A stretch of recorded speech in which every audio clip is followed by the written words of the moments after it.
What's up, y'all? It's the Big Face Gary Show. Shout out to the Upper West Side. Shout out to the Haitian mob. Shout out to my mom's son, PT Guab. Shout out to my man Mustafa Bash and my man Grin, one of my main men, to help me get Finesse here. I knew Finesse through him, and to have him here is an honor, the legend, Lord Finesse. And another thing, please to the Big Face Gary, subscribe to YouTube to the Big Face Gary Show. Your Finesse, thanks for coming here, man. Oh man, you already know this is like, man, this just brings back memories just seeing this dude.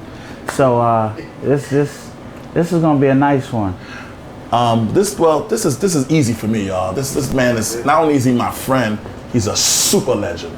Not even a legend, a super legend. So, not to start on melancholy, but of me being the ghetto journalist I am, I have to give you props. I went through this in 07, and I still don't know how I made it, but I'm still here. My mom passed away when I was 36, and I was devastated. And they said you lost both your parents at 5 years old. Is that and I lost my mom's before I hit 1. Oh, okay. So February 4th. Wow. And I lost my pops, like, in, what's that? I think it was 74, 73, 74. Wow. So, yeah, I mean, I'm playing with house money right now, you know, everything about my life. You know, the hand I was dealt, I always tell people, like, I might have had a 5 and a deuce of club in my hand, but I made the world think I was holding the royal flush. So, you know, yeah. I mean, I just made the best of all the opportunities I was given. Well, from what you just said to me is what my OG told me years ago. If you broke, no one needs to know you broke. You look good and play the part, man. Now, Ness, I'ma say it again. Tone knew my moms, and people know how I felt about my moms. The legend that you are, even though you took a major loss losing your parents, he gave you a gift from God. Your Ness, I'm gonna go with the first. I just have to go straight into it, man. What made you want to rap, man? Rap it's like somewhat what you said, right? I was raised by my grandmother, raised in the hood, projects. I keep it. What projects totally, you from? Forest projects. Okay, cool. You know. Fat Joe, okay. Yeah, that's Fat Joe, that's Show, that's Diamond. We all from the same block, you know. Legendary people, legendary. Yeah. Titten Avenue. Right. All right. So, you know, but my grandma's, man, she ain't have the most to give me. Right. So I had to find a way, what could I do to make myself popular? Right. And going to jams and watching dudes rap, and the music and the jams made me go, okay, this is something I could do. You know, the DJ was the superhero, you know, and, you know, if the rapper got on that night, he just like, you know what, I'll tell you what. I was listening to a Cold Crush tape. Oh God! Okay, now you talking that shit. They was doing a routine on the tape, and they was like, and they was rocking a routine, and said all the girls say "ow," and you heard the whole shit just "ow," and I was like, man, they was fucking a lot of chicks that night. So I think that's also my women, man. You was a dirtbag. You said that. I'm like, shit. I'm chasing. If I could rap and get women. You know, my paper wasn't long. I'm not afraid to admit that. Just like me. So, gangster. But to have the gift to entertain was just, it was God sent. You know, and it starts off with snapping. Yes. But if you can take that wit and formulate it into rhymes, now you entertaining on like a comedian level. Okay, well that didn't work for me because I heat a motherfucker up. I can't rap for shit, so that ain't work for me. You know. Now, Ness, in '89, that was one of my, I got out of high school in '88. '89, everybody got Honda Coupes, the Acura Legend, this and that. I got the Wrangler. You bust out with the Funky Technician. Oh, I didn't know who you were. I didn't give a fuck who you were. All I know is strictly for the ladies. I had the block point gooseneck with the 212s in the back. I'm falling asleep at lights by Woody Burgers. Me and my man. I remember last night's action. I don't know nothing. And that's Finesse. Remember last night's action? I don't know nothing and ain't nothing happening. And Ness, I remember, I gotta say this to go back to go forward. I met Ness through Tone, so I'm in the park with him. I said, Ness, why you put out a new album? Why you don't do that again? Yo, G, I can't front. I can't get into that zone again. When I did that album, G, I was in a zone. I can't even get back to. Remember you told me that? Yeah. So how did you put that album together? And did you produce the whole album? No, not the first one. No. You wasn't a producer yet? Nah. Oh my I wasn't God. a producer. So go ahead, man. How you did that I album? had a superstar team before superstar team. So you had Premiere, you had Show, and you had Diamond. Early. That was the first album. They did all that for you? Yeah, Premiere, Show, Diamond. I thought you produced half the album because you was a producer, but you produced after. Okay. I produced after. I saw something that said you started to produce later on. Right. You bought equipment after something happened. Right. We'll get into that later. So doing that first album, I can't even explain it. Like I was in summer school. So after summer school, I would literally go home to my grandma's crib. What, 18, 19 did that mess? Yeah. Change. I graduated 89. Okay. You know, summer of 89. So I was actually going to the studio after summer school. Like straight go home, drop the books off, change up, on the train, going to Brooklyn. We was recording in Such a Sound. And half the time I was writing some of the songs on the way to the studio. On the train? On the train. Wow. So I might have had a verse or two, and I might have been finishing off the third verse on the train. Yeah, on the train. Yeah, and then I would go there and knock it out. And even if I ain't knock it out, I would lay the vocals. To this day, it's still a thing. You lay your vocals, even if they fucked up, lay them and live with them for about 2 weeks, and then come back in, and you got it. Your mind for the performance is there. Because you know all the flaws you made because you've been listening to it for 2 weeks. Right. Oh, okay. So now, you know, that's a part of making records that I think dudes don't do no more. They don't study the performance. It's like, you know, rhyme, okay, stop, punch, rhyme, yo, punch me in, rhyme.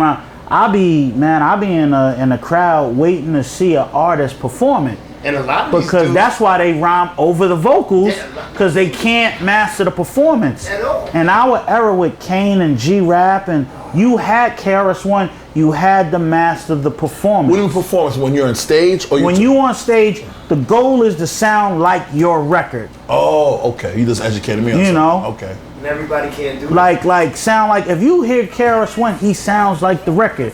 If you heard Kane, he sound like the record, and on top of that, he busting out dance routines. Dropping mics. Yeah, and On so, purpose. you know, when you see the bar that's being put up, you gotta match that bar. So, you know, like I said, I era Rakim, Cool G Rap, Kane, Ice Cube, G Rap, man. But that's the thing with me is when you say I'm an A and I'm an ex and I'm from Rockefeller. Jay-Z, Beanie C, these guys, they didn't have that technique you did. Jay-Z was like stubborn. He's not leaving that studio till his shit get right. You'll do it any way you want and then go home and study it. Your day wasn't no budget. Really, you didn't give a fuck about those are your peoples, so you wasn't being charged.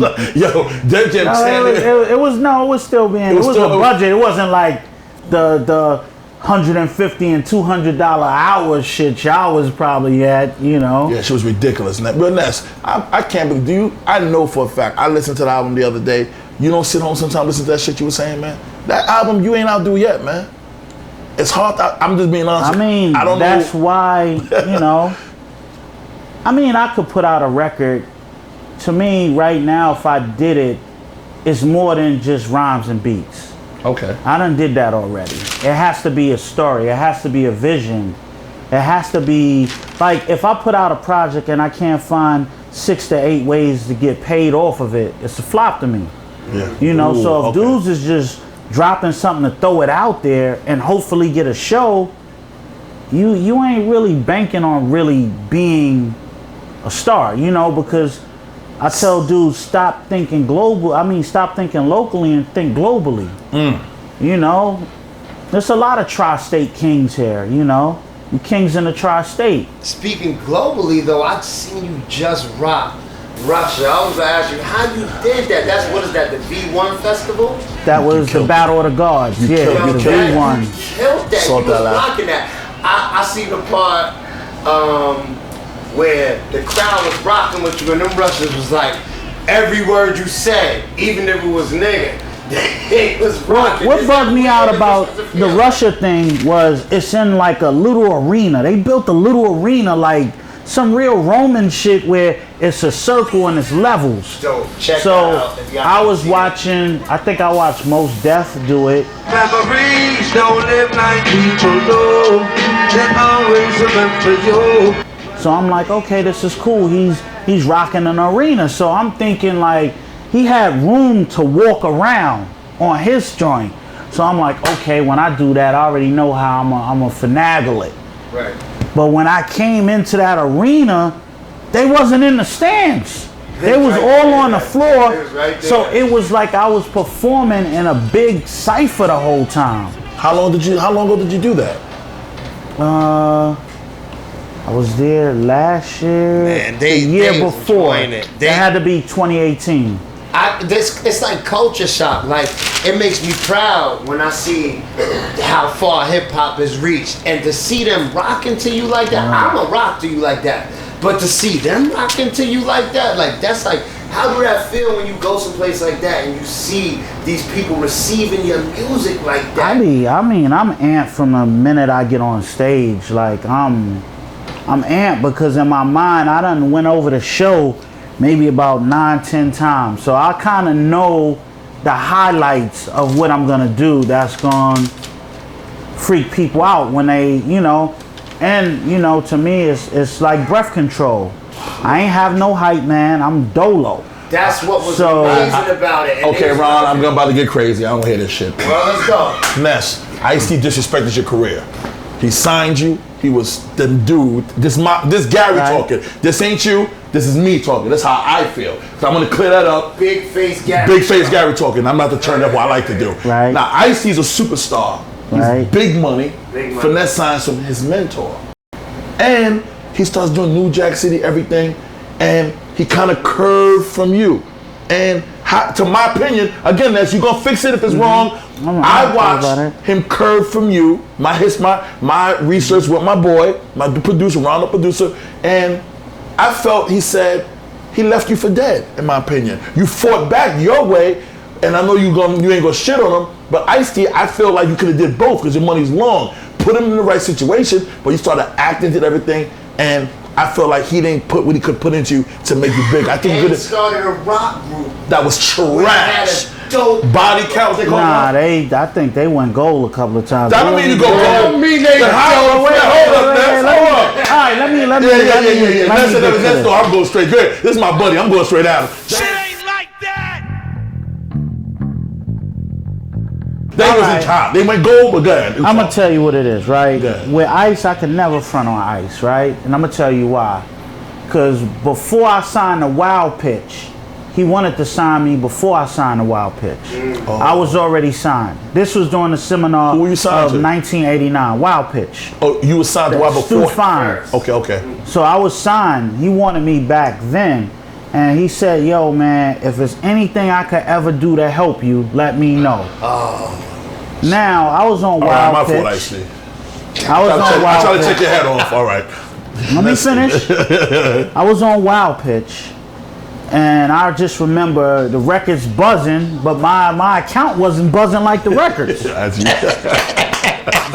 I know that feeling, baby. You know, so I'm like, damn, who could I call to help get me out this situation? Call Ice. Reach out to Ice. First thing he told me is like, yo, I can't get you out of your contract. Your shit is ridiculous. But if you get off, I got a nice deal for you waiting. And the deal he had for me was 100,000 and 100,000 plus, way more than I got with cash up front. No, just is a deal, you know. Oh, 100,000. So big deal. He got me I forgot what it is, but it was maybe 150 or something. But at that time, you know, coming off of not having no bread to having a deal like that and flying me to Cali first class and put me up in Cali 3 weeks while I wrote The Return of the Funky Man, you know. And before that album came out, took me on tour with him, and I was on tour with him for a month and a half. So the reason why I'm big in Europe now is because Ice paved the way for me. So that's why I'm still Russia and the UK. And when I first met you, I used to ask you, where my man at? He used to tell me, I go overseas to get that paper. You used to tell me that paper big out there. A little crazy sometimes to travel, but you see that paper right out there. Well, it's the paper. It was the culture. Okay. You got places in the world that take the culture way more serious than New York. I call New York the spoiled capital because we get everything. So we don't appreciate it here. Right. Yeah, but if you go somewhere that don't get it, and you come out on stage and you one of their favorites, they treat you like a royalty. They treat you like a king. So I'm here in New York. I don't get no play on the radio. For what reason, I don't know. You talking right now or back when No, I'm talking back about then. Okay, yeah. Even now, you got some you know. Even now, when our kings, even now, we talk about that. Our kings is supposed to get played. That I ain't get no play, but I think all that made me even stronger. You deserve the yes. You know, it made me stronger because if I'm eating and I don't have a machine or no radio behind me and I'm good, yo, I mean, people got to understand what success is to you. Right. When people think about success, the first thing they gauge is what somebody else got. So what you're telling me is everybody's success is individual, which is successful to you. It's different. I agree with that. It's different because it's what it means to you. Okay. I mean the power of you being your own person, and you wake up in the morning and you say, what am I gonna do today? Without somebody telling you, yo, I don't like your attitude, fucking punch out. Yeah, I don't play freedom. that. You know, that freedom to control your life. Right. All right. But it takes a highly amount of discipline to do it. You know, you got to know when to ball, when to chill, when to be low. You know? So I think with my career, I'm blessed. I'm still in it. 30 years. Yeah, brother. 30 years. You're an ill DJ, you can rap still. And you ill DJ, you can rap still, and you're a good dude. So and thank you for the COVID. You a bunch of you got brothers, D.I.T.C, you, Kid Capri, been rocking during the COVID while we've been stuck in the house. And it's been a pleasure to watch y'all sets. And I know that y'all have to do I have fun, man. It comes like, I think it was just one night I was just sitting there and just say, you know what? I'm looking at my turntables. Let me turn this shit and fuck around for a minute and show dudes what I do when I'm in the house. And that shit turned into like, yo, I ain't know. It turned into like a whole theme, like I ain't know he was like that, you know. People tune in. You know. Now Ness, I'm gonna go to Nessa. See, we do research. We feel that we're always right, but we're wrong. If we're wrong, correct it. So they were saying, at a point in your career, you did a soundtrack and you made the money. Then you bought your first piece of equipment and started producing. Is that correct? That is correct. See what happened. Let's get back to the Ice-T thing. Okay, help me out. Like, because I even told Ice, man, and recently, you know, Ice called me on my birthday. You're still cool. Oh, yeah. Shout out to Law on the Criminal Tent. You filthy rich, Ice-T. And I told him, man, the deal was one thing. That was a blessing. But I told him I really wanted his mentorship. Okay. I wanted that because if anybody knew how to talk to the label on how to shape me, it would have been him. Yeah, and they would have took his word seriously. He's a businessman. He left me in the hands of his team, but they don't got the power. They don't got that, you know. Right. Ice knows how to talk to a label and get them to spend the money. Okay. Now, you know, it just happens he's doing New Jack City and then Ricochet. Yes. And he's elevating to probably stuff he don't even know that's happening. Coming fast. You know, but I mean, to this day, I could say to this day, I think if I called him right now for anything, he's still gonna be that dude. You know. Okay. So that's why he's a down to earth he's one of the realest dudes I've met in the game. That I still respect in the game. Where, my father-in-law rides me around to his music all the time. Yo, he be killing me. Being with him, like when I first heard Ice music, I didn't understand, you know, his thing. 6 in the morning. I ain't understand those records until I was with him in Cali for like 3 weeks. 6 in the morning, police at my door. Fresh Adidas squeak across the bathroom floor. And when you're around somebody and you see them from day to day, then you kind of get a understanding of why they rap and why they talk about the things they talk about. Right. And it taught me a whole nother level of respect for them. And then being out in Europe with him for a month and a half, and I'm watching him destroy Europe. With his rap. Just killing it. Okay. Killing it. The tour was supposed to be, I think the tour was supposed to be for like maybe a month and a couple of days. And they probably added another 12 dates onto it while we was out there.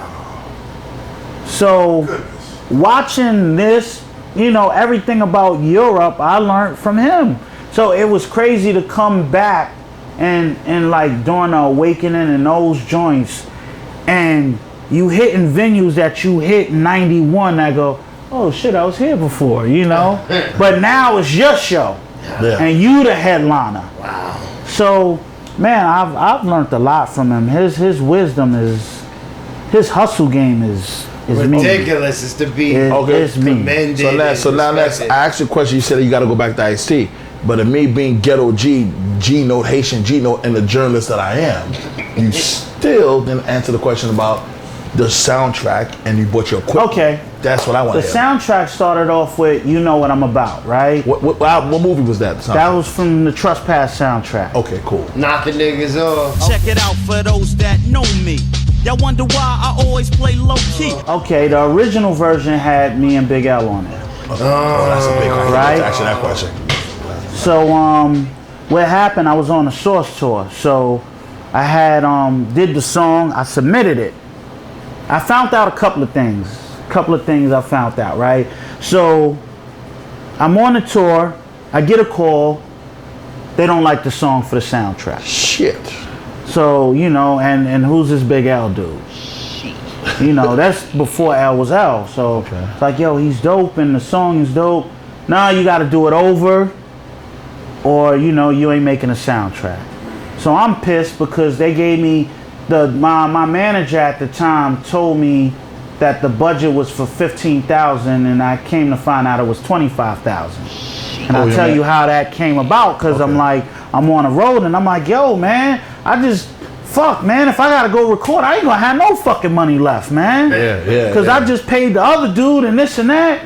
And yo, it's only 15,000 and whoa, stop.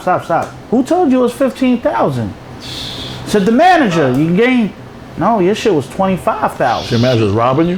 He almost robbed. Got him on the three-way. He had to come clean, and that's how I learned. Like, artists, get your money and you pay your manager. Don't let your manager pay you. So that was one. So I had a track, which was the track that we know now for You Know What I'm About. And that was the first track that I ever solely produced with nobody helping me. Just you. So I came in from Baltimore, I flew in, knocked the song out in 4 hours, and got in a OJ, and had the OJ take me to D.C. to catch my show. All in one day. So that's the first record you ever produced, basically?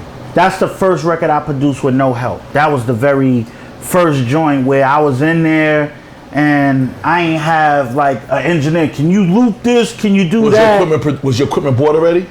No. Now, what's the machine that you use that you're catered to what you like? Now or back then? Back then, not now. Back then was the SV1200 and the Kai 950. That's why I knew it. That's what that's what Pete Rock used, if I'm correct. Right, it was Pete Rock. That was Large Professor. That was a host of people. So, but Show, I learned that from Show, because I would be in the crib with Show and I would be sitting there watching him. I'm about to sound crazy on my show. Show's a producer? Yeah, I know Diamond D's a beat. I didn't know Show produced. Yeah, Show. Sound of the Police.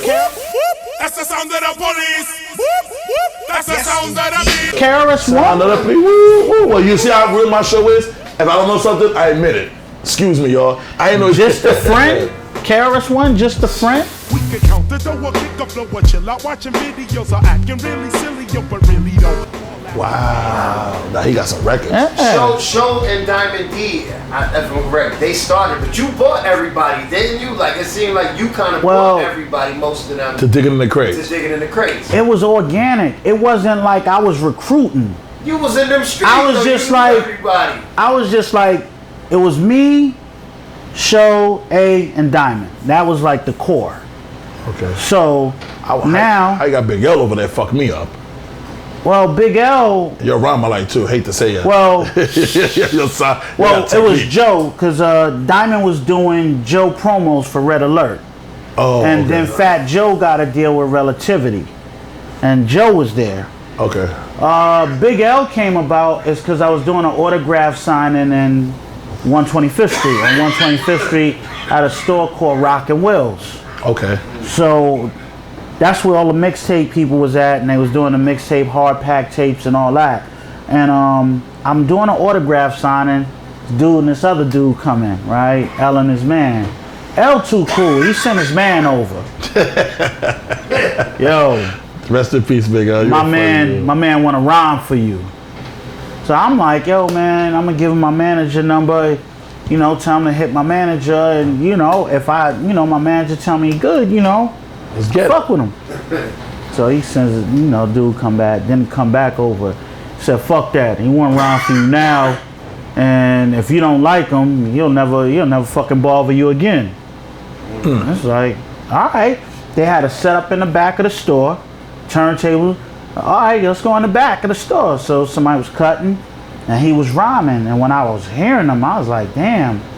I was amazed because at my age, like at his age, when I was doing it, I wasn't that nice. He had the same style and pattern as me, but you're delivering the same. You the originator of that. I seen an upside in him, cause I'm looking at him at his age. I wasn't that nice. So if he's good at that age, he's gonna get better. Potential. And sure enough, him being with me, like him watching all the moves I was making at the time, I would go pick him up from high school, Nessa got a half a day, come get me. Come get him. That's why it was like, if I had an interview, he was there. If I had a show, he had a show. Okay. So he was my man, He knew on my stage he was gonna get 15 or 20 minutes to do whatever he wanted to do.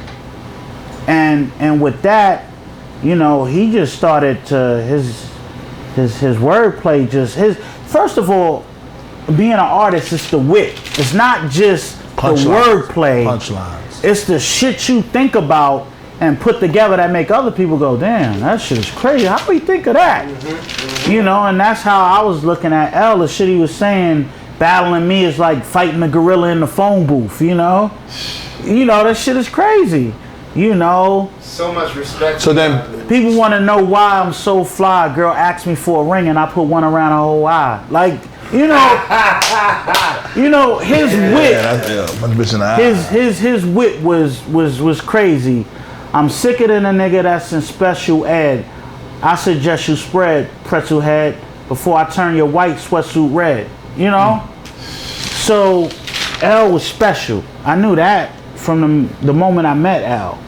But to watch him transform right in front of my eyes into the animal he became was a blessing. But to know that's my man, So, that was a great thing. So when he passed away, it broke your heart. That was a tough one, man. I didn't know him. It was just yeah. McGruff explained it on it. So if you look at my show, a shout out to you, because my boy keeps telling me you always shout out my shows. You like what I'm doing. Right. McGruff explained it better than us what happened, so you can look at that. So what happened was, first of all, my grandma's passed before L passed. You tell me that's a good story. So when my grandmom's passed, I was done. I ain't want nothing to do with music no more. Yeah, I know that feeling. I was devastated. My mom died. It's like you doing what you doing, but at a certain level, you so happy where you at to give her everything is your life at that point. To make sure she has everything, because she tried to give you everything. Yes. So that became my goal, because at the time it was money, chicks, maybe a whip, some jewelry. My goals was too small.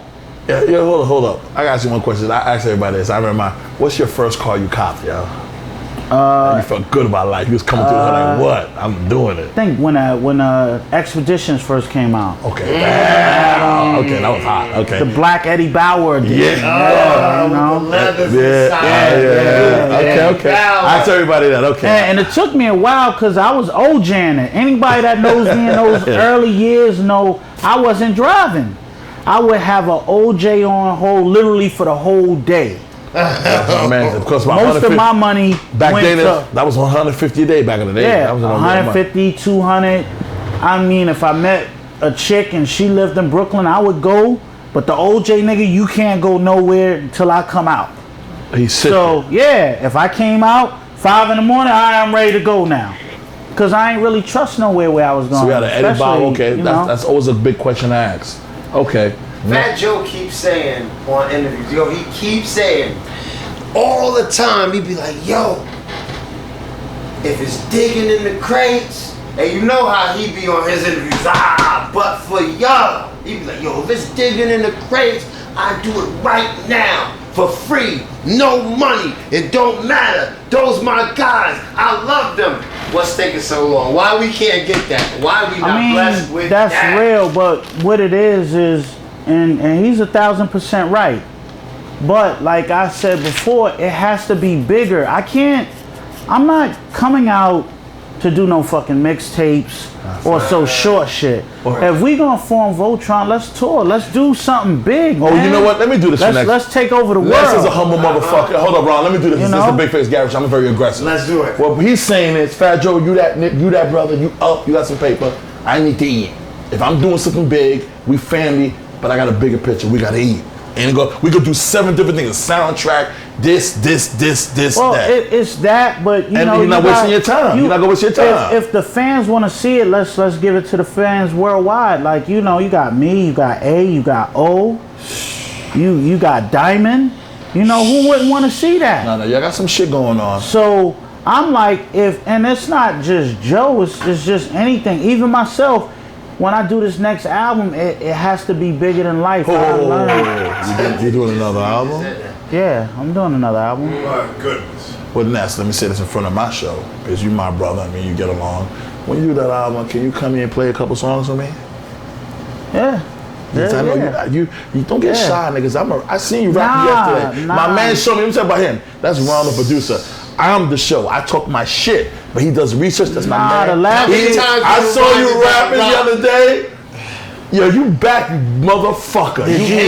What did he hear? No, he seen the Fat Joe. What's it called? Rough.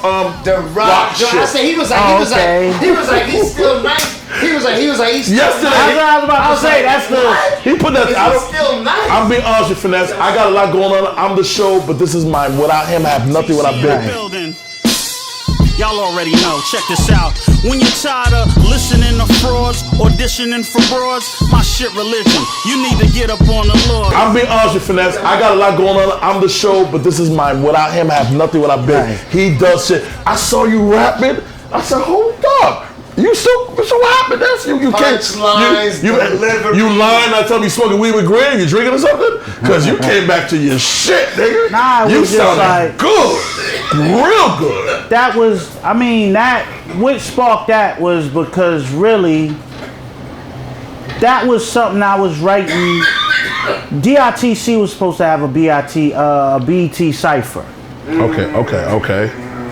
And I started writing. I'm like, if we gonna cipher, I want to show niggas we fuck up the world for real. Okay. Ooh, you sounded great. You know, and that's when you tired of listening to frauds, auditioning for broads. My shit religion, you need to get up on the Lord. Yes. Nowadays, shit retarded. When it's cool to wear shit out your sister's closet, you know. All right. Fire. I had other shit like fire. I seen you spitting yesterday, and again, I don't front. He said, "G, look, because you told me, yo, G, I gotta get it back. I mean, I gotta get it back. It has to be fun, right? And that's Ron's biggest thing. Sorry to cut you off. This show, we're doing it from the ripple. Fred Sanford style. If we stop having fun, we ain't doing it no more. We having fun, man. It has to be fun. Go. When you start thinking about business and doing it for this and doing it for that, it's no longer natural. Yo, me and him is so uncomfortable. When we talk about money, we both hang up. We don't even like talking about money. We get so shy because we're not in it for that. We're blessed to be doing okay or other what we do. That's a gift and it's a curse. How do you talk about money with your friends, man? Like that you care about. I want to ask you, how do you talk when you like? I'm so uncomfortable talking about money with my friends. Like, it depends who. You know, Grant's different. I grew up with him, but I met him years ago. I met him Hurricane Sandy, and we got very close.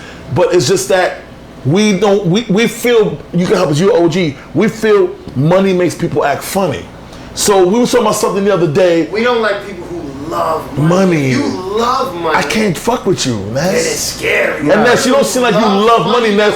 But I know Ness is a scary person. Nah, I don't look at it that way. I look at it, and I was just telling my fam that the other day, like when we was kids, we ran around, we had nothing, and we was happy. When did it come to a point where you need things to be happy? We didn't have shit before. So money comes and goes, but those relationships, yo, they more powerful than the money. Your word. What if you don't have money and you need to get money, and your word depends on you getting the money? Oh, that's deep. Your word. Your word is the most important. You know, where your word is so powerful and your integrity is so intact. A person go, don't worry, I got you. That's what I'm trying to work on. You know, I mean, money comes and goes, man, and so right now, let me ask you a question. You were very close to Fat Joe, Diamond D, all these guys. Biggie. No, we're gonna get big, but we're gonna do that. My question to you is: if a deal was done tomorrow, you gonna do a verbal or you need paperwork? What type of deal? See, you gotta tell me what type of deal. I got the deal. I got it. See, first of all, because there's certain things that I could say to Tone. Tone is one of my best friends. I would tell Tone Bob, Tone be like, all right. But Ron and me met each other 10 years ago, Hurricane Sandy, 2011, and I could tell Ron tomorrow, your PD's giving us a deal.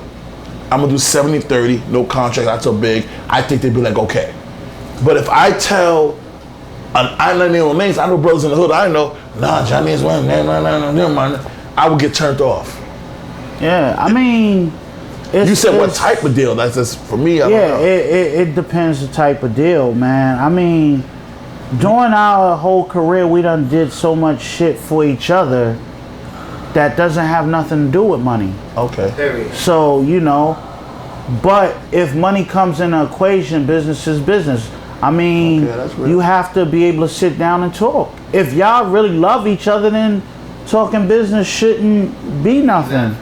If y'all gonna split 50-50, then it's 50-50. Yeah. What's Diamond D doing now, if you don't mind me asking? Diamond is still producing. He did 2 albums, Dime Piece and Dime Piece 2. He's a beast. You know, so Diamond is still doing what he's doing. A is doing, everybody is doing everybody holding their own, doing what they're doing. But that's what was the magic about D.I.T.C. We didn't start off as a team. Everybody started off owning their own restaurant basically in the game. Okay. So then we came together, which was the probably the most complicated part, because if you used to doing your own way and Tone is used to doing his own way and you used to doing your own way, how can y'all come to an agreement? And everybody had classic albums. Runaway Slave, Stunts, Blunts, and Hip Hop. Joe got his albums. OC had Word Life. Fucking... Yo, help me out for this. What's Joe's album? One of my favorites on Joe Evan's life. Yo, wanna live my lifestyle. Never seen it crack. Never seen it crack. That was produced by Buck Wild. That was produced by Buck. Shout out to you, Joe. That's my favorite record you ever did in your life. So, my thing is, now everybody's doing their own thing. Now, you know, Journalist G. Now I'm getting into some shit. I did not know you produced Suicide Thought. Yeah. So this is again, Ron the producer. Now, you know him big, him doing that song. Did you see he was giving up on life, or he was just talking his shit and it sounded like that. That song seemed like he was ready to get up out of here. Was you in the studio? Was y'all in the studio? Or just send the beat and get money? I was in the studio. We laid it. When I laid it, we was all in the studio. Me, him, and Puff. Okay, that's dope. That's you hot. know, and Just West. Just West is the one that put me on the Puff and Big. Gotta probably have me on some real strict shit. No sleeping all day. No getting my dick licked. And if you don't know Just West, that's Third Eye. That's the dude that produced Step Into the World for Karis One. He had an album called No Prisoners. That Just West. You know, just in case people, Just West you talking about. But he put me on to Puff because that's when I first got my equipment. And he came by my crib and he heard the beats and was like, yo, you need to play some of this shit for Puff. And I came to the office. That's when Puff was in the MCA building. He had his office. And, you know, I played him the joints and he was like, yo, you know, I want to put you with Big. So I'm like, I didn't know who Big was. I was trying to do... Nah, he was Biggie Smalls. Nobody knew who he was. That bill is empty and dope. Just empty. You didn't even feel your finesse. I'm an A&R. You didn't even feel that beat up. I'm an A&R. I might have said I don't want that shit, but it was like a hollow beat. You're right. Yeah. It was hollow. I'm gonna tell you the gift with Big, man, and I worked with Big before that.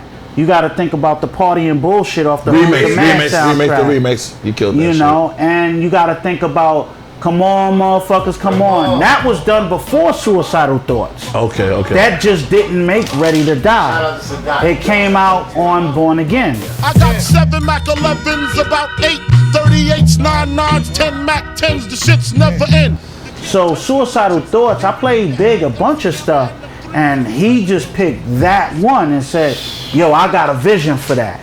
So Big already knew his vision for the song before, you know, before he even wrote it. He had the vision to it. It's kind of like the crack did the Pookie and New Jack, except when I cross over, it ain't no coming back. And one thing I will say about Big, and I was telling my brother that, is that Big never had a failure. Right, and I'm gonna explain to you why. No, you don't gotta explain. No. I'm gonna tell you because Big could do both. He could do the underground shit, and then he did the biggest pop records, and none of the pop records was a flop. BIGPOPPA, no info for the DEA. Anything he rhymed on wasn't a flop. You're pissing me off because he thinks Biggie's better than Jay-Z, and I don't. Look at this. Here's what I want to say. Who the fuck? Wait, hold on. Yo, I'm not biased. I don't give a fuck. I'm sorry, Big Pastor, rest in peace. Let me talk about these first. But you gonna stop doing the God MC, nigga. Not the God MC. Here's how I go. Here's what I'll say. Big didn't have a lot of joints, right? You could pick any one of Jay's joints and put them up against Big's joints and do it like that. Do 12 joints for 12 joints. Finesse, you have a favorite or you like both of them? That wasn't fair. You said you like both of them. He's gonna say that. No, he's gonna want to. Finesse is my man. He can say what he want to say. But he's a producer. He's a legend. You out before them. They can't tell you shit. You say what you want to say. I mean, and you have a classic. Yeah. So you say what you want to say. When Big, it was big time. Jay wasn't at that level yet. It was a year apart though, only. No, it wasn't a year apart. In 95 is when Big came out, right? Jay came on 96, right, Ness? Yeah, but even though Jay ain't the Jay that Jay is now. Okay. You know, I could take that. When Ready to Die came out, and when then Jay dropped Reasonable Doubt, then Big dropped the double CD, then he got killed. Rest in peace. Yeah. Now when he dropped that double CD, he killed the whole CD. I didn't take that from him. I didn't take that from him. Hold up. But Ness, you are producer. Jay was still finding a path. But Ron has be telling me Jay don't have different styles of rapping. I didn't say that. No, he got different styles. He do anything. But Big could be slick. It took Jay a while to grow into, like Big was just puffy like Ramon Juicy, and it was just bow. He rhymed on it. And what I'm saying is, you had other artists that was trying to do these commercial records, and it took a while for Jay to grow into that. Big was just automatic. But Ness, I'm not taking nothing away and from again, Jay. I'm a big time Biggie fan. I keep telling around that. But Ness, again, I have to, like Ramira, you had classic before both them dudes. So what you say means everything. My thing, what I'm saying is that Jay, Ready to Die was dropped in 94, right, Ron? Or 95? Then Jay dropped Reasonable Doubt, which is a classic round, we say, right? Yes. So what I'm saying is, what was the second album Jay dropped? In My Lifetime Part 1. That's when the one. Those ain't Rollers Down. What the fuck you done to that? That's his second. That was his first album on Def Jam, Ron. Am I correct? He grew into that. He grew. But how can we? But to me, when Jay turned into that dude, to me was the Dynasty album. That was fire. Oh, yeah, when that Dynasty album came out. The intro when he said, okay, when he's Marvin the Godfather beat. Everything, I think after that, he just was like, so what you're saying to me, you can't stop the unstoppable, so what you're trying to say to me, unbreakable, something. So he was there after. So what you're trying to tell me is, it's different levels to this shit with him and Big. Yeah. So you don't want to say Big better or Jay better. It was different levels. Oh, Jay had to grow, man. I think Jay had to find. Why you keep saying he don't want to say Big better, Jay better? Nah. He can say what he want to say. I think because he was better than both of them at one point. So I don't give a fuck. Jay had to. He was better than both of them. So I don't care if it wasn't for him, they wouldn't have had. They would have had to pave the way. All I'm saying, I'm biased, but Jay had to find his pocket. He had to find his niche. That in my lifestyle. What was that? In My Lifetime. No, not that. What would you say? The life. What was the second album? His album on Def Jam after Reasonable was Volume 1. I don't think he was in his pocket yet. He was getting there. He was getting there. I mean, what was the record with Hard Knock Life? That's after Volume 1. That's It's a Hard Knock Life. That's when he found his zone. That's the Big Pimpin' is on that album. That's when I'm gonna say he found his zone. Okay. And then came the Dynasty. Okay. So I think that second album, he was trying to feel things out. You know? But he did these songs like with Blackstreet and all that. But Biggie only had Ready to Die in the double. How can we just say off that? But I'm actually, that's my opinion, Ron. Off those two albums, it's like Finesse is putting him up here and Jay here. No. I'm not putting. No, we'll go. Fuck it. Yo, this is not fair. No, greatest motherfucker. Nori, you was right, Nori. You was right, Nori. All right, you know what? What I'm saying is Big Life got stopped after the second album, right? Yeah. So we wouldn't have known what the third or the fourth album is. And you could go by Biggie's first album. Wait up, let's do it like this. Biggie first two albums, Jay first two albums. Ron always say that. I think it's a battle. Huh? Well, I think Ready to Die, Reasonable Doubt is a war, and the set of Biggie's double is better than Jay's second album. I will agree with that. Nope, I don't got. You know what? Even if you do it that way, then one was a tie, and I got Biggie. The second album. You know what? I don't want to talk about that shit anymore. I got another topic. Dr. Dre, you produced a record called The Message. Man, yeah. How did that happen? How did the Message? Yeah, you agreeing on my drill skills. Like, look at your face. You like smiling. You know your man was ready for war. I said the Dr. Dre. It's war either way. The Message, great. The man produced an album called The Message. He produced a song called The Message. I know his resume. And Dr. We don't do that. Okay. Just hang out. I was smoking another blunt, Grit. Dr. Dre, brother had just passed away. Again, I'm gonna give my producer all the props. I sell it because that's what I'm the character. I do what I do. That's right. You produced a record called The Message for Dr. Dre. Am I correct? I want to know, doing that, being there around Dr. Dre, how did it happen and how did it develop? Well, I was record shopping. You know, we used to record shop in Lower. They're in the crates. Record shop Lower Manhattan, and I was in A1. So I'm in A1 digging, and I ran into Melman. Who? Melman. Melman is the one that produced half that album with Dre, 2001. The Chronic? Yes. Oh yeah, he right. I know who that is. He right. Okay. Yeah, yes. So I run into Melman. We wind up chopping it up. And I told Melman, well, what you doing? It's like, yo, I'm out here, I'm shopping, I'm getting ready to go back and work with Dre. And I told him, well, come hang out with me. Took him up to the Bronx. when I was running the basketball tournament. Ooh, I know. So I brought. Did you know Tone then? Yeah.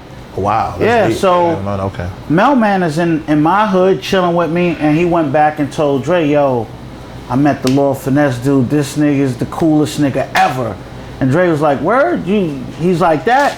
Next thing I know, they sent a plane ticket for me. Wow. So I'm out there. They put me in a Madrion. I'll never forget that. Wait. Just for us, what's a Madrion? Madrion is one of the top hotels they got in LA with the sky bar on the roof. Good question, Ron. I know what the fuck that was. It's a hotel with a sky bar on the roof, and when I'm in there, fuck around, like I'm in there with Matt Dillon after he did Wild Things, fucking Jamie Foxx down we're running. Back to that too. You know, so now I'm gonna tell you, I ain't finished the story yet. So now I'm out there and I'm trying to play Dre some beats, right? And he walks out the room. Melman already heard. He called it the Chinese joint, because if you look it up on YouTube, the message was my song. I had vocals on it, and the hook and everything was on there. So only thing with Dre, he put the verses in there, but he kept Rel. Because Rel was on the song. For Rockefeller Rel? Yeah, I worked with Rel before he was on Rockefeller. Oh, okay, I didn't know that. So how did that happen? The message was done before he was on Rockefeller. Oh, okay. So, you know, he and Crystal Johnson. So they took Crystal Johnson off of it and put Mary on it. We fought like brothers, something we never should do. We could have used time spent arguing, telling the truth. So now, you know, we in a hotel, and you know, when we was in the studio, I played the joint and Dre was like in the other room. And I guess when the door opened, he heard it and like, yo, he tapped Mel like, what the fuck is that shit that's playing? And you know, Melman is like, yo, that's his shit for his album. Okay. So that night in the hotel, I won't forget it, because we in the Madrion, we chopping it up.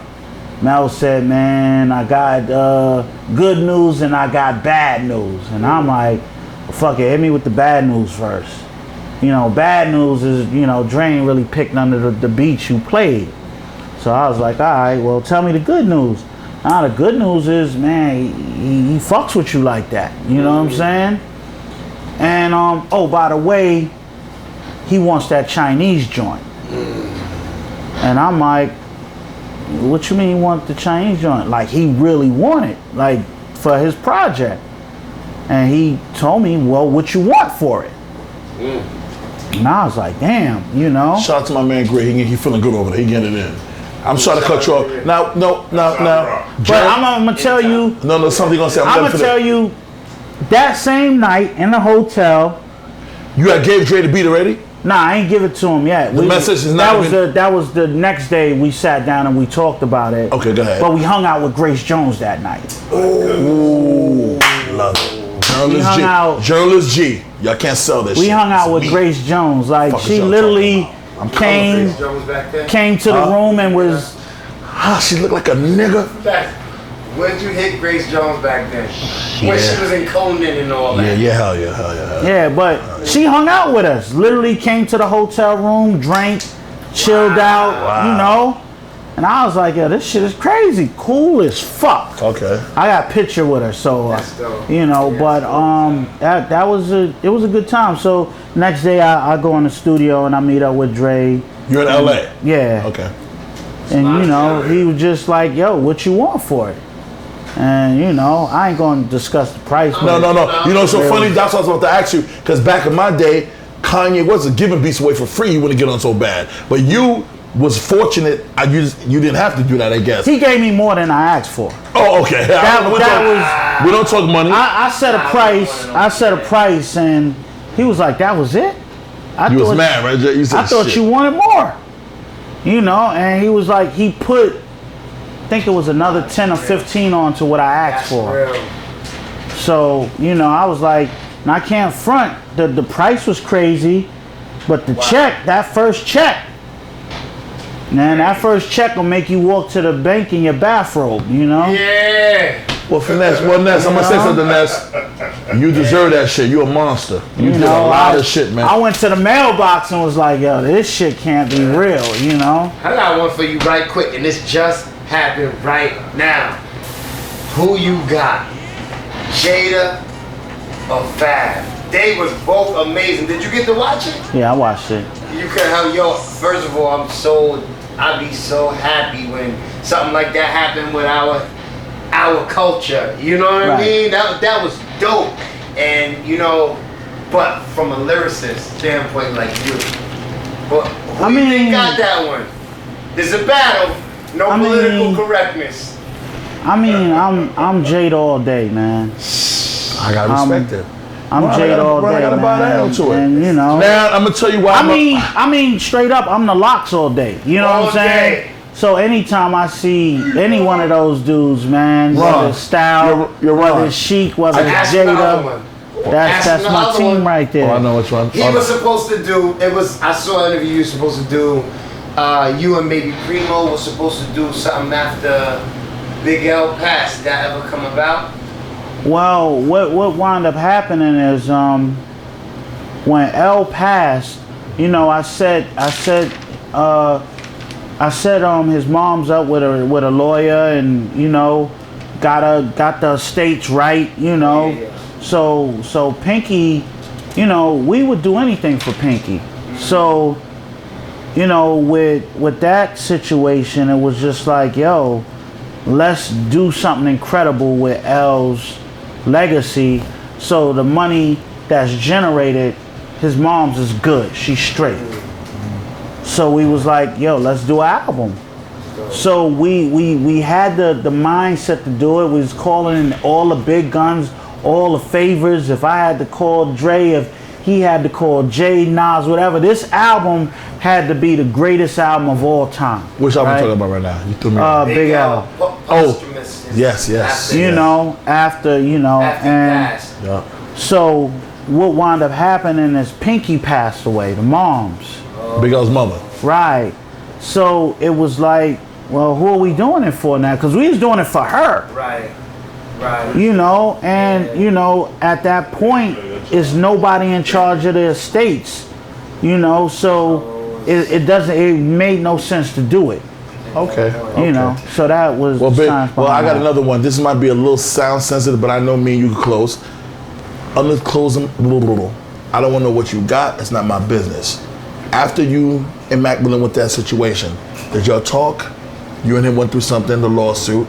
It's an undisclosed amount, which is not my business. Now moving forward, because he said you his man, he loved you, blah blah blah. After that situation, did you and him talk before he passed away, or? Yeah, no, we were good. You know, we were good. We was in a good place. I just think, you know, speaking in general, I just think sometimes young dudes get in the game and they don't know what they're doing.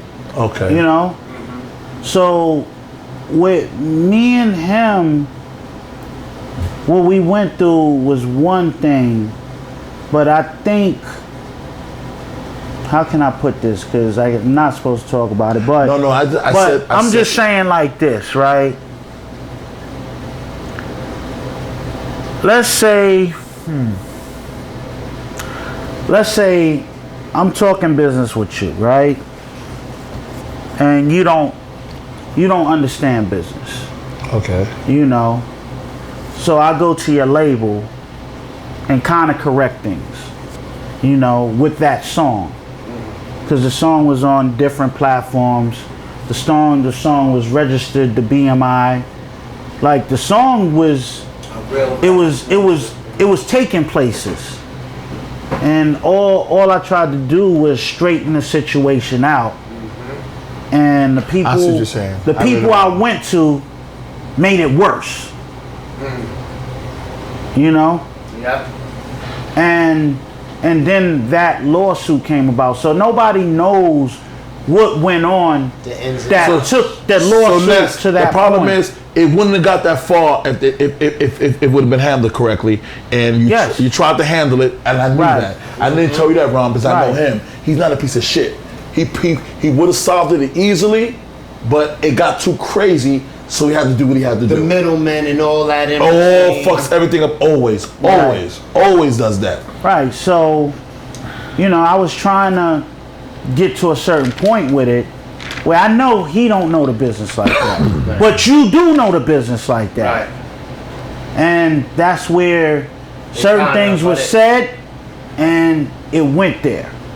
And everybody thought, well, and then they tried to make it, and they made it worse, right?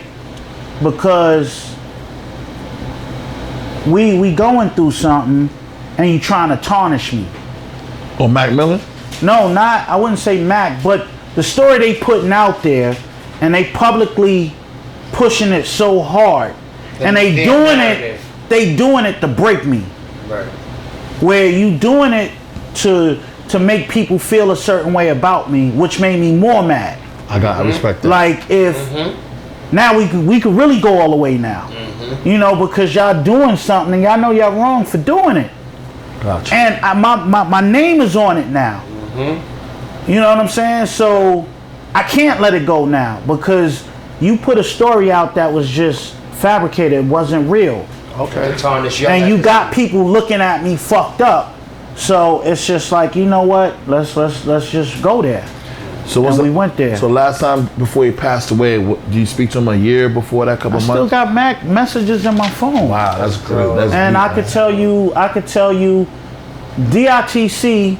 with Large Professor performed at Crotona Park, and you could ask, who was there? You could ask Diamond, you could ask AG, and you could ask Large Professor, because we was in the middle of rehearsal when Mac called me. Wow. And when the phone rang, I couldn't believe it was him, and I just showed everybody like, look, this ain't me, you know what I'm saying? Mac Miller. He's calling me, I ain't, you know. And they was like, yo, and we talked, and he said, yo, I still want to work with you. And it was supposed to went down, it just didn't go down. So, that's what you know, he kept saying was how, man, he's one of the legends, and you know, and I think, I can't speak for him, but I think by some of his interviews that I've seen with him talking about, you just wanted it to be done with. See, so what I learned in the whole situation is that, and it put me in a dark place, because it's like what y'all saying. It's like I've been in the game for a long time. Legend. Did a lot of great things. And what kind of fucked me up was a story was put out about something and nobody asked me anything. They just automatically just like, oh, that's fucked up. Yeah, that would hurt my heart. And it wasn't like, if it was his fans, I understand, that's his fans. They supposed to defend him. But niggas you know in the game that's talking trash about you, that know you, that could pick up a phone and say, yo, Ness, what the fuck is going on? What happened? That's fucked up what Ness is doing. And then when I approach them and they hear the story, oh, I ain't know that. But it ain't the fact if you knew or not. Damn, give me the fucking benefit of the doubt. Yeah. Y'all niggas just start me off with a fucking secure card. Give me some credit. Yeah. Knowing your personality is like, yeah, I get that. So I'm not mad at his fans. Even to this day, they probably still mad. Hey, I don't. Well, you know what? Like I said, I don't care. I respect that. You know, the niggas that know me in the game, that know what type of person I am, yo, give me a call. Talk to me. And me too. I'm the same way. And then when they find out what happened, it's like, oh, my bad. I ain't even know. But nigga, you know me. If you know you know it's bullshit. That's it. Or it deserves at least a phone call to inquire about what's going on. Like you were saying earlier, it ain't money, it's your word. Right. So what I learned is that the media can really hijack shit. Twist. Oh yeah. They could put a story about Fat Gary out there and run with it. It's like what I said in an interview before. It's like when somebody's accused of rape, right? And they're accused and the shit is everywhere. And then they find out he didn't do it. You still got some niggas looking at him like, yeah, I still believe he did it. You know, because that shit that they put out is so powerful and so loud. And then the truth come out, that shit is so quiet and it's on the back page somewhere.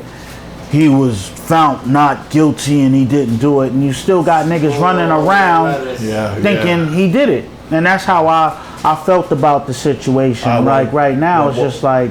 Well, next, moving along, I got another topic for you. This is my man. This motherfucker was so big. I was in a club with him. This motherfucker might have been 400 pounds. If I gave him a pound, his watch would have popped off his wrist. Big pun.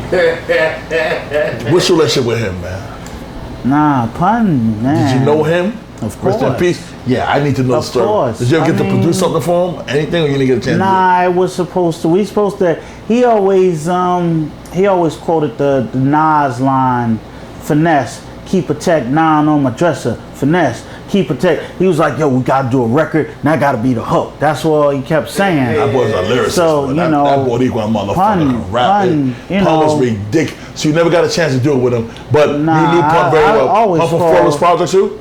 Nah, Pun, he's from the Bronx, but I always call Pun a Spanish superhero, him and Fat Joe. Okay. Because, huh? No, tell your story first. Yeah, I mean, I call them Spanish superheroes because before them, you might have had, you got Tito from the Fearless 4, right? Yeah. You know, but besides Tito, it wasn't really no Puerto Ricans really spoke about in rap. Until, you know, you got Joe and Pun and they started to rise and elevate. You had Puerto Ricans you could bring in a conversation to rap and wouldn't get shoot down. Okay. You know, because before, you know, you had Tito, but the only thing that was big was Menudo. You know what I'm saying? So with rap, you know, Joe is always like, he's always going to be a Spanish superhero with his hustle game. Is like no other. You said that, Ron, that Fat Joe got a hustle game. You said that. He do. I respect Fat Joe. I'm not going to sit and say I think he's the greatest rapper, but he get that Muggachini. He chased money. But he elevated. He elevated. But I've been with him in the studio with Scott Storch, him talking in Miami. He's very into his craft. Shout out to DJ Khaled. He likes to word it together and put it right. He was telling me how he did that record, Lean Back. He said it took a lot of work. Because you have to get it right. Nah, Lean Back was. I thought Lean Back was that record was going to take him. He said he did verse over verse. I mean, to get that right. he did. He's a star, and then, you know, I mean, I can't take nothing from. But when Lean Back came out, I don't give a fuck about your faults or mishaps. We from the Bronx, New York, things happen. I thought he was gonna be out of here. I thought it was double platinum. I thought the album. Because I was on that album. The album I did was called Bring 'Em Back with Big L, Pun, and who was the other person? And Joe. You missed that, Ron. I ain't like you. Yeah. I'll get you later. I got something else. This is now. I gotta go to this. We ain't gotta go long on this. I got some more shit. Premier and RZA, who won that battle? Your opinion. Because you got a relationship with both. Oh man, first of all, you know, Premier's the greatest, arguably the greatest producer, hip hop producer of all time. Period. You saw that wrong. Period. I will debate that with anybody. You can go in any category. If you're gonna talk about plaques, Premier got 1 million plaques. If you're gonna talk about classic, Premier got 1 million. He's a great guy. That's he got 1 million classics. He's a good friend of mine. Good guy, bro. Ain't no other producer that was consistent from the late 80s all the way to 2020 than Premier. That boy is good. And you're talking about over 1,200 records. 1,200? Now the kid's a big. 1,200.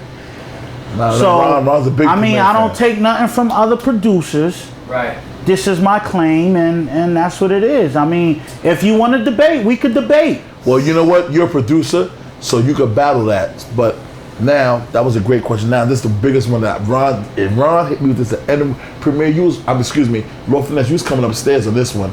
How the fuck did you pull that Motown deal off? What you mean? Motown, these records you're doing over again. Oh, man. That don't make no sense. Ron, how do you do that, guy? You know what Motown is? Yeah. Yeah.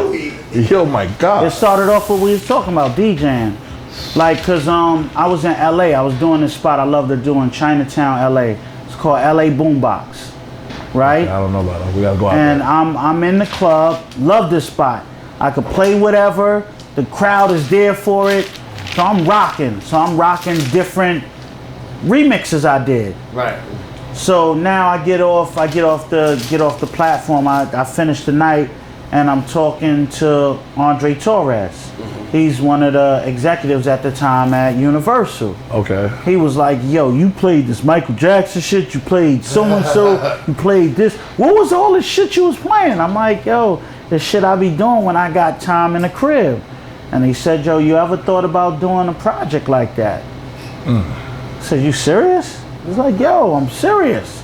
So for me, it was just like what you saying, to be able to go in and touch these records. And I was like, wow, I get to go and touch these records. So he put you onto the Motown deal? Like, how did that happen? What I'm saying? Well, the Motown thing, he said, what type of deal would you want to do? What type of project would you want to do? And at the time, I do all these parties they call Motown on Monday. On Monday, Motown Monday. And I did the Bay Area, I did LA, I think I did something else, but you know, so I know like the Motown history. And I know my whole thing was to do a box set, a 45 box set, because everybody be doing 45 sets now. So if I could take these classics and put them on 45s and put my spin on it, got you. The shit gonna rock out. So, you know, he finally came back and said, yo, we got the clearance to do it. So we started working on it. I turned it around. How long took you to do the deal, to do that project? Maybe 2 months. Money involved? Turned it around. Yeah, money.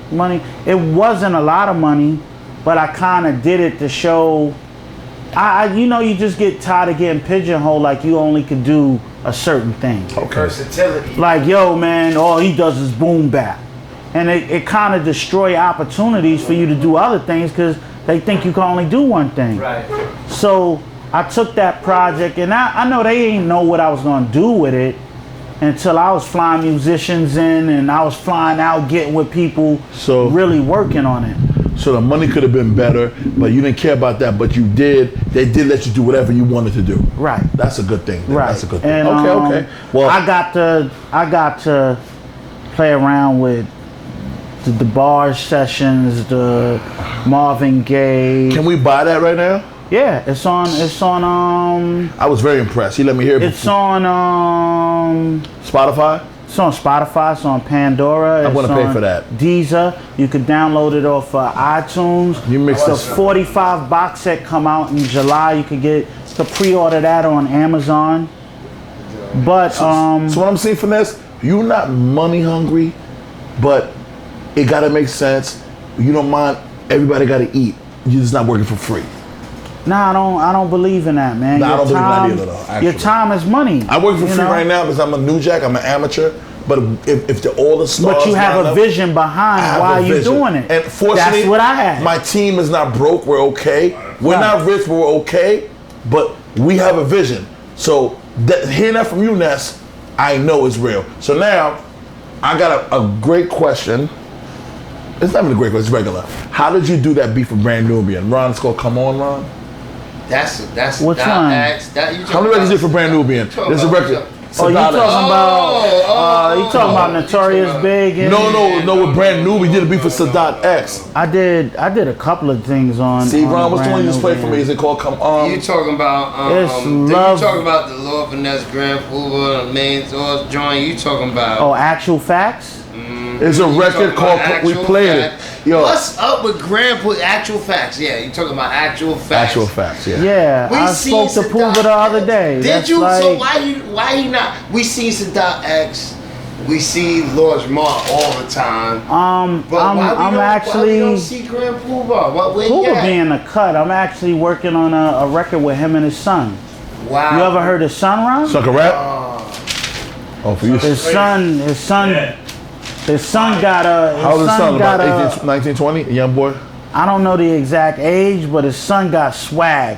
His son reminds me of him with a whole different swag, but he'll figure I think he's called Stunner Gang. I came from wooden benches and wire fences, 33rd on top of the dentist. That's how I'm living, young fly niggas. All the ladies wanna ride with us. If you look him up. Oh yeah, I think I did. Stunner Gang. See something. One video, one. Nah, he's a problem. Really? He did a project with Static Selector. Oh, but Static, you know, his son is nice. I really like his son's style, how he Well, rhymes. Ness, the type of producer you are, if a motherfucker trash, you ain't gonna tell him. You just gonna say you busy.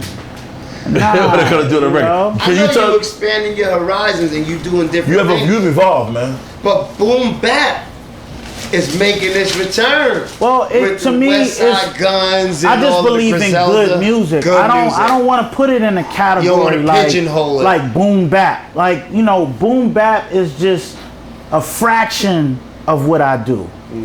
You know, I'm great at boom bap.